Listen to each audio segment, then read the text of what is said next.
with today's Honda Insider Report, sponsored by the all-new 2017 Honda Ridgeline. It's time to bring in Mike Mayock to help give us a little bit more inside information here on the Rich Eisen Show. How are you, Michael? Rich, what more do you want the kid to do? And by the way, yes, happy anniversary, dude. Thanks, bud. Very cool. Thank you. I appreciate that. No, I know. It's not like I don't believe in him. I absolutely believe in him. I was surprised that the Rams wasn't that quarterback that the Rams didn't identify him as the quarterback. As a matter of fact, if we had you on the day of the trade, the day after the trade, and we both assumed, well, they're going for Wentz, and it turned out to be Goff, right? It's really an interesting thing because a lot of the league was split on the Goff-Wentz thing, and sadly, most of us weren't aware of how good Dak Prescott could be so quickly either. I think the whole quarterback conversation through the quarter poll, as you call it, is fascinating, whether it's Bradford and what he's done in Minnesota, whether it's Wentz, whether it's Prescott, the conversation in Denver. Ultimately, I think Paxton Lynch is going to be that guy.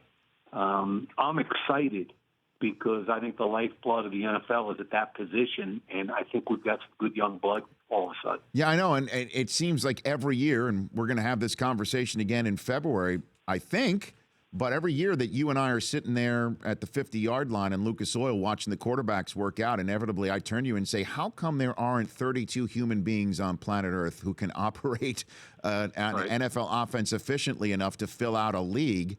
And have we turned a corner here, Mike? Are we too soon to say that first-time quarterbacks looking so efficient as they are, even Trevor Siemian, have we turned a corner here, do you think? I don't know if we've turned a corner, Rich, and I will say that I do think we probably ask too much of quarterbacks in the NFL. I think it's the single hardest thing to do in pro sports. And because of that, I think it eliminates a lot of players that could be decent quarterbacks. We put so much on them, both mentally and physically. But I'll tell you what, I think the common denominator, if you look at Wentz and you look at Prescott and Siemian/Paxton Lynch, it's kind of interesting that their head coaches are not only former NFL quarterbacks, but they're also backup NFL quarterbacks. And I think their mindset is a little different. And I think their mindset is how do we get this guy ready to play? And what I like about what I've seen with the young quarterbacks and how they've been handled, especially this year, but in the last couple of years, is they're trying to make the quarterback feel more comfortable, make the kid feel more comfortable with what he does best, as opposed to just saying, here's our playbook, kid. You know, we're just going to call it like you're whoever the last guy was. So I think they're doing a much better job of making the young quarterbacks comfortable. You know, if you look at Prescott and you look at Wentz, I mean, Wentz came out of a pro style, and I kept trying to tell people, since Andrew Luck, I haven't seen a college kid control the line of scrimmage pre-snap more than this kid, but everybody poo-pawed that because it was North Dakota State. The flip side is Dak Prescott. He did very little of that, and I thought it was going to take him a while. I loved his tool set, but I thought it was going to take him a while, and this kid has just stepped in and looked comfortable with everything he's done. So I think it's a complicated answer, and I'm hoping we've turned a corner, but I doubt it, Rich. I don't think we're there yet. Mike Mayock joining me here on the Rich Eisen Show and a Honda Insider Report. So if I had turned to you during the Combine or even during the draft, because at that point we knew that the Rams were taking Goff and that the Eagles were taking Wentz, if I had told you that Goff wouldn't even be playing entering Week 5 and it wouldn't even seem close that he would be playing in Week 5, what would you have said? I'd have been surprised because even though I had Wentz as the number one player in the entire draft, I thought Goff would be ready to play more quickly. So what I think has happened in L.A., and I have no inside knowledge, but I think I have a pretty good feel for what they're doing.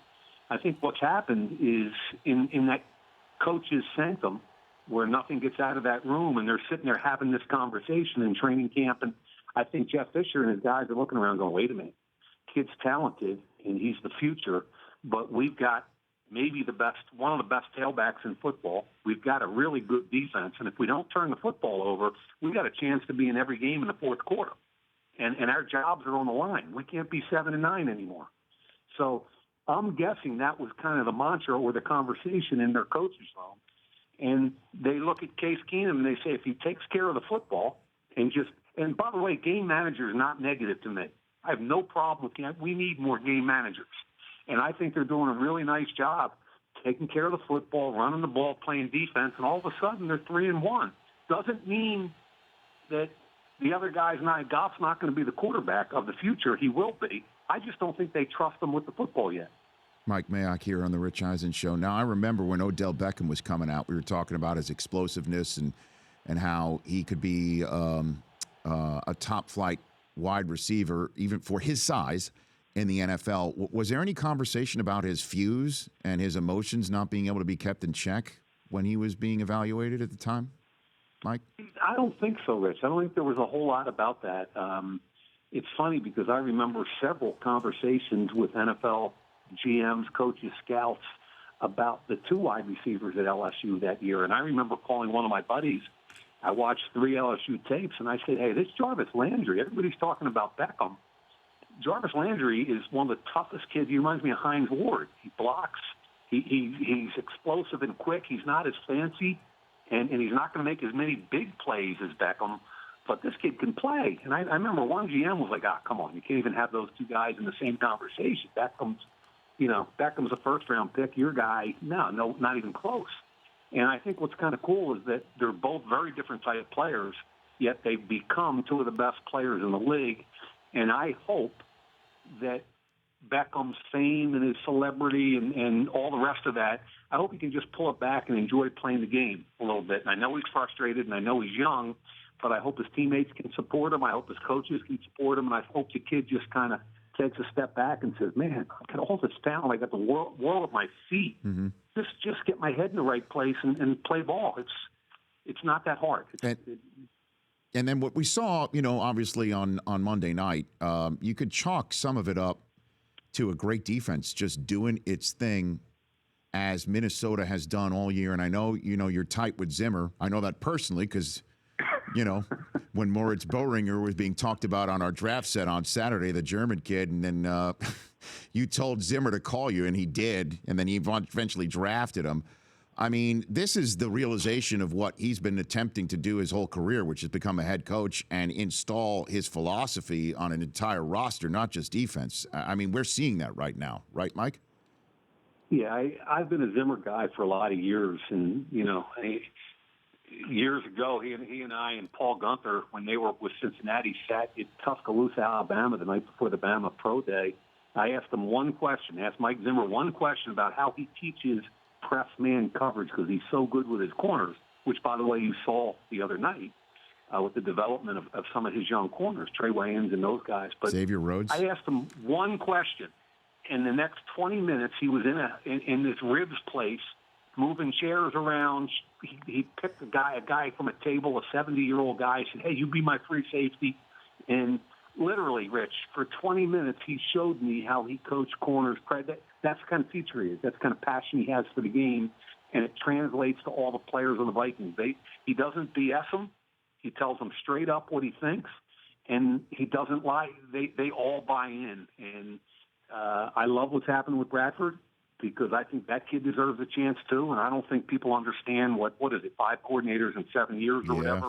I don't think people get that, but it's really cool watching. I think Zim, Arians, Bruce Arians, I mean, some of those guys waited too long, and I always wonder who's the next one like that. Well, in terms of that brings me to my question about tonight's game. What has been ailing Arizona? They just don't look themselves, and they're 1-3 with Drew Stanton going into tonight. It's a really good question, and I don't think they've been consistent on either side of the ball. They haven't been as explosive offensively. I believe in that organization, and I think they're going to get it turned around. And sometimes when you're under your most duress, I would expect to come out. They'll come out tonight flying around and making plays. And obviously Palmer, his game's got to kick up a notch. But it's just they're the biggest surprise to me, Rich, on the negative side. And I think Atlanta on the positive side with what they're doing. And again, another quarterback conversation in Julio. Just amazing, really amazing. So what do you think of Lamar Jackson, Mike? Just naked eye. You know, I'm sure you haven't been breaking down too much tape since he's not coming out in the draft this year. But what do you think of just watching Lamar Jackson at Louisville and what you think he can do on that football field as translates to maybe the next level? Yeah, I mean, and again, I preface it with the very little I've seen, just casually watching the game for enjoyment. He's exciting. He's athletic. He's got a big arm. I mean, you look at the kid and you just go, wow. You know, you can transfer that skill set. There's so much to work with, and I think you can say similar things to the Clemson kid, Deshaun Watson. It was kind of interesting watching the two of them run around on the same stage on a big-time college football evening. So I'm excited for both those kids and really looking forward at the appropriate time to watch the tape. Last one for you, Mike, because I love doing this, and it's my anniversary day, so I'm going to take the opportunity here. I want you to channel your inner baseball guy, because you were a baseball guy at BC too, right? Were you center fielder? Is that what you were back in the day? Center field and first base. Okay, yeah. Center field and first base. Were you lefty? Were you a left-handed hitter or right-handed? Left-handed hitter, left-handed thrower. So how about a football guy who is a left-handed hitter who wants to play baseball after a long day off, long years off, wants to become a baseball player instead of a football player anymore? Mike, what do you think about that individual, low-hanging fruit individual trying to become a baseball player? Mike? I'd much rather talk about Patrick Reed. Come on, Mike. Deep down, you want to talk about Tim Tebow, the baseball player. I mean, you want that cool platform. How cool is the Ryder Cup? I mean, for 2 decades, the Americans have been choking left and right because it's a different kind of pressure than their individual sport athletes, and then all of a sudden they have to do it for a team, and they can't. Mm-hmm. And this guy, Patrick Reed, has an NFL mentality. I couldn't get over how much fun it was to watch him and Rory McIlroy last Sunday. Yeah, I agree. That was amazing. But what about Tim Tebow, the baseball player? Who? Come on, Mike. He went yard. He went yard in the instructional league. He went opposite field. Look, I really like Kurt Warner personally and everything he stands for as a person. Mm-hmm. And I knew Kurt Warner said something once on a radio show that I heard, and I really liked when he was asked about Tebow. You got to keep in mind Kurt's background, of course. Sure, of course. And they asked about Tebow and Tebow wanting to be only a quarterback. And his response was, I have nothing wrong with that. I think it's great that he doesn't want to be an H-back or a fullback. However, if he really believed that, and I'm paraphrasing, of course, if he really believed that, he should go to the Arena League or CFL and practice his craft. He's got all kinds of opportunities to go learn how to be a quarterback, and he needs reps. And if he really believes he's a quarterback only, that's what he needs to do. And I bought into that. I thought that was a really interesting philosophy by Kurt. And then when I saw the whole thing about Tebow and baseball, I'm like, why is this kid willing to go to the minor leagues to learn how to play baseball, but he wasn't willing to do that for football? See, now that's the answer I was looking for. Thank you, Mike. I appreciate that. Thanks for calling. It takes me a while, Rich. Eventually, I'll get to it. Hey, look, man, I've been sitting next to you for damn near 12 years. I know how it works. I know how the Mayock operational manual works. Thanks for calling in, bud. I appreciate it. Hey, pal, congrats again. It's awesome. You do a great job. You too. That's Mike Mayock here on the Rich Eisen Show.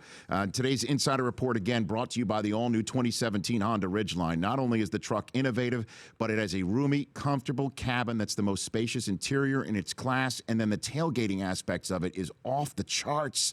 Head into your local Honda dealer today to test drive the Ridgeline. The Rich Eisen Show, weekdays at noon Eastern on Audience.